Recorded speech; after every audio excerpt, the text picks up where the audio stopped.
awaiting their conflict. Sansa announced 2 charges, murder and treason. All assumed Arya was accused. Sansa then turned on Littlefinger. Littlefinger hadn't expected this. He was caught off guard. He stood there, stunned, until Arya prompted him. Lady Sansa, forgive me. I'm a bit confused. Sansa then listed his crimes: seizing control of the Vale, pushing Lisa through the Moon Door, plotting Jon Arryn's murder, and inciting war between Stark and Lannister, betraying Ned, leading to his execution. Littlefinger thought his defense was airtight. He vehemently denied it all, knowing no one else knew the truth. But he forgot about Bran. You said, I did warn you not to trust me. Did warn you not to trust me. Even his silver tongue couldn't help him now. Arya spoke softly, drawing the dagger from her side. Littlefinger used this very weapon to deceive their mother, Catelyn, ultimately sparking the war with the Lannisters. With his schemes revealed, Littlefinger begged Sansa for a chance to explain himself alone. I'm a slow learner. It's true. But I learn. Now Sansa has learned his tricks. If the sisters turned on each other, this man would be the ultimate beneficiary. So Sansa rejected Littlefinger, even as he knelt before her, abandoning dignity. Thus, a master manipulator died in trial. Littlefinger thought he'd seduced Sansa, but he'd walked into the siblings' trap. Now, the Stark children are grown, all to protect their family. Littlefinger's death wasn't much of a surprise. Arya avenged the Red Wedding. Now, with the pack reunited and Bran empowered, the injustices and humiliations suffered by the Starks must be repaid. The reason the Starks won't turn on each other is thanks to Ned's teachings. Ned's words and actions influenced them for life. In winter, we must protect ourselves. Look after one another. Snows fall and the white winds blow. The lone wolf dies, but the pack survives. To find powerful allies, and Dragonglass to kill the White Walkers, Jon accepted Tyrion's invitation to Dragonstone. Their second meeting. Years have passed. Bastard of Winterfell, dwarf of Casterly Rock. Their greetings seemed like mockery, but contained their feelings for each other. Years ago, Jon was bitter about being a bastard, resentful of his status. Tyrion's words inspired Jon, and forged a friendship.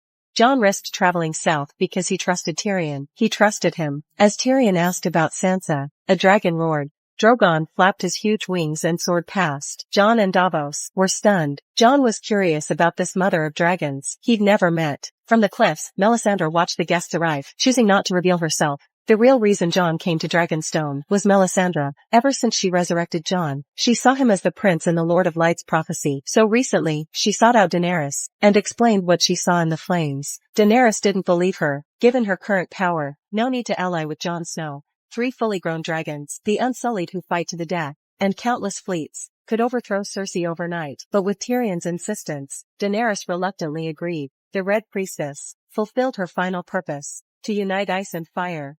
You stand in the presence of Daenerys Stormborn of House Targaryen. After formal greetings, Jon stated his purpose, to mine Dragonglass, and request military aid against the Night King and his undead army. This perplexed Daenerys. Even Tyrion found Jon's claims dubious.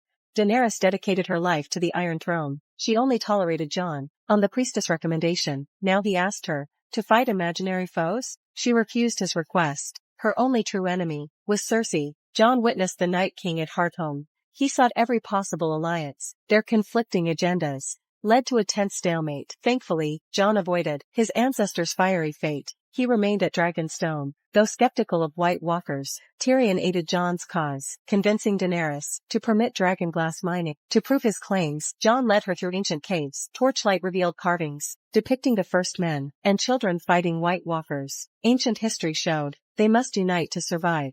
Together. We need to do the same if we're going to survive. Seeing this proof, Daenerys accepted the truth. The army of the dead was real. She offered military aid to defend the north. If Jon pledged fealty, Jon avoided direct answer, but refused submission. What truly convinced her was Drogon's reaction. The dragon tolerated Jon's daring approach, reaching out to Drogon. Defying expectations, the beast remained calm. This unprecedented bond astonished Daenerys. Bridging their divide, trust began to form. Their connection through dragons surprised even the queen. A crucial alliance formed. As they planned their war, a Dothraki bloodrider brought unexpected visitor, Ser Jorah Mormont, cured of grayscale. A return to your service, my good. You'll have. It would be my honor. Their long-awaited reunion brought closure and hope. Since Meereen, Jorah sought cure alone, across continents, never expecting reunion. At the Citadel, Samwell Tarly's aide saved his life. Grayscale cured, he returned home. A raven shattered peace.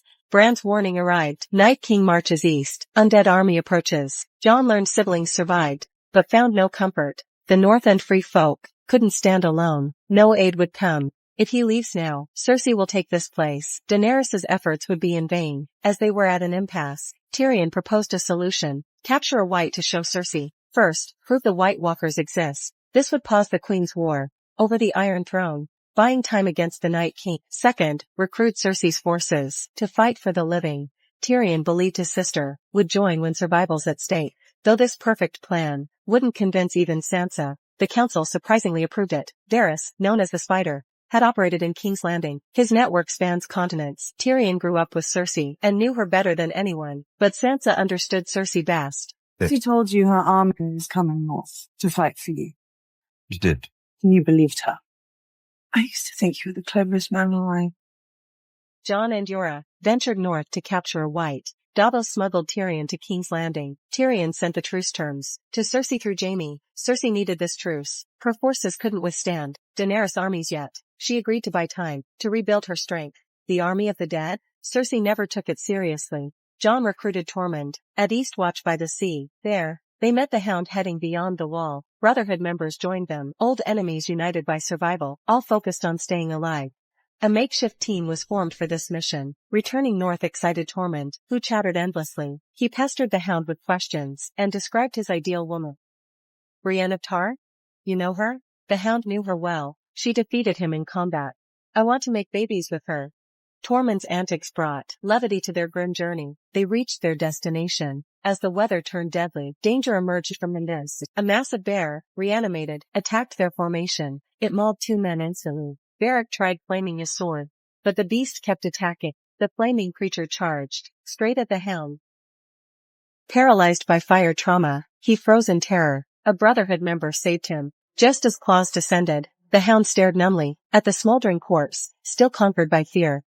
Jorah finally defeated it with dragonglass. Looking at the corpses after the battle, they all realized, in such extreme conditions, capturing Whites alive would be suicidal. Yet driven by their convictions, none chose to retreat. Days later, as they ventured deeper north, they spotted a small group of Whites. After setting an ambush, Jon used his new Valyrian steel weapon to kill the leading White Walker. As its body shattered, the battle abruptly ceased. The group was caught off guard. A surviving White reminded them this was their best capture chance, but the White's piercing screech exposed their position. Jon realized the gravity and sent Gendry sprinting to Eastwatch to request Daenerys' aid. They were discovered within minutes.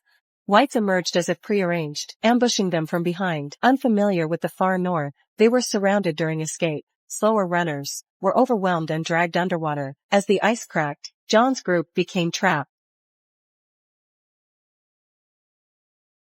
Though battle hardened, the endless horde filled them with dread. Gendry ran desperately, never slowing. He knew humanity's survival depended on his success. When Gendry collapsed at Eastwatch, Davos swiftly grasped the crisis and sent ravens to Daenerys. Come dawn, the lake had refrozen. Eerie silence fell. Only their captured White struggled. The Hound's rescuer succumbed to fatal wounds. The Night King watched coldly from his icy throne.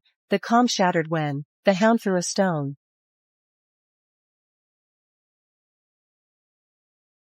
Whites tested the ice. With the stone's impact, they advanced on the Hound. Then a second one, then hundreds, swarmed the lake's center. The final battle began. Their hardest fight, their most hopeless.